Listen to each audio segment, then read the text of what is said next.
नहीं हो रही है कि 30-30, 40-40% कुछ सरकारी कंपनीज करेक्ट हो गई है विशाली, लेकिन आपकी लिस्ट में नहीं है वो, ना ही किरण की लिस्ट में आए, ना ही कपिल की लिस्ट में। तो तीनों के तीनों ने सरकारी कंपनीज को मिस किया है। तो मैं थोड़ा ना आपसे वैसे ही आके ही पता करना चाहता हूँ, एक एक सरकारी कंपनीज आप मेरे को दे दीजिए जहां पर आपको ठीक लग रहा हो। अगर ठीक नहीं लग रहा तो आप छोड़ भी सकते हैं, पास भी कर सकते हैं। विशाली, आपसे शुरू कर रहा हूँ, आपके पास तो पूरी फ्रीडम है। कोई भी एक गवर्नमेंट वाली कंपनी, सरकारी कंपनी जो टूटी है आजकल, एसजेवीएन, एनएचपीसी, एनबीसीसी, कुछ भी देना तो बता दो, नहीं तो पास बोल देना, हम पास कर देंगे इसको। मैं एनएचपीसी से ध्यान दे रही हूँ। मैं इनफैक्ट कल से ही ऑब्जर्व कर रही हूँ, जो लो बना था 77 रुपीज का, I think that was a very attractive level. मैं एनएचपीसी पे मेरा व्यू पॉजिटिव बनेगा यहाँ से for a bounce back.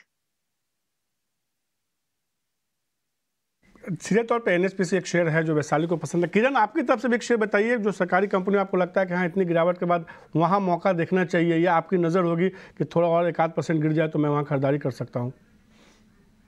IRCTC के ऊपर रहेगा। आईआरसीटीसी का अगर आप चार्ट देखोगे तो कहीं ना कहीं 2021 के बाद स्टॉक फर्स्ट टाइम 900 के ऊपर ट्रेड कर रहा है। हमने देखा कि 900 के ऊपर 1000 तक के लेवल्स वो टच करके आया है। इस गिरावट के अंदर अगर हमें कहीं भी 850 से लेके 900 के बीच में एक्यूमुलेट करना चाहिए, ऐसा हमें लग रहा है। ओवरऑल एक स्टॉप लॉस जो हमें रखना है वो 850 के नीचे रखना है। 900 पे ऑलरेडी देख रहे हैं कि 50 दिन की मूविंग एवरेज है, 890 पे देख रहे हैं कि 100 दिन की मूविंग एवरेज है। तो कहीं ना कहीं ये एक्यूमुलेशन जोन के अंदर है। अगर यहाँ से आप 2 से 3 महीने दे सकते हो तो डेफिनेटली आईआरसीटीसी के अंदर आप ध्यान दीजिए। पोजिशनल स्टॉप लॉस 850 के नीचे का रहेगा, एक्यूमुलेट कीजिए और वापस ये स्टॉक 1000 के ऊपर जाएगा, ऐसा हमें लग रहा है। तो आईआरसीटीसी हमारी तरफ से रहेगा सरकारी कंपनियों में से।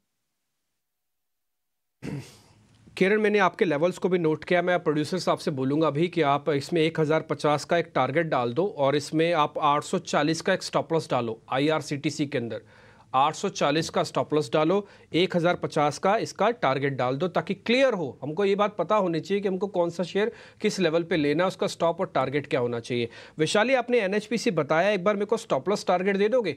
81 के आसपास बंद हुआ हुआ है वो। तो मैं स्टॉप लॉस 75 दूंगी और टारगेट मैं दूंगी 90-92। 92 के टारगेट के लिए एनएचपीसी को प्लस करें, 75 का स्टॉप लॉस है। तो दोनों एक्सपर्ट्स ने आपको एक एक सरकारी कंपनी दे दी है। कपिल, आपके पास भी एक सरकारी कंपनी के पास आऊंगा, है तो बताइए, कोई जोर जबरदस्ती नहीं है, नहीं तो पास भी कर सकते हैं। जी, मैं यहाँ पे पास करना चाहूंगा। Actually the thing is that कि मेरा अप्रोच वैसा होता है कि एक फॉलो अप साइन ठीक। होनी चाहिए। अगर गिर रहे हैं तो गिरने दीजिए, जब कुछ एक रिवर्सल साइन मुझे देखने मिलेगी तब मैं इवेल्युएट करूंगा।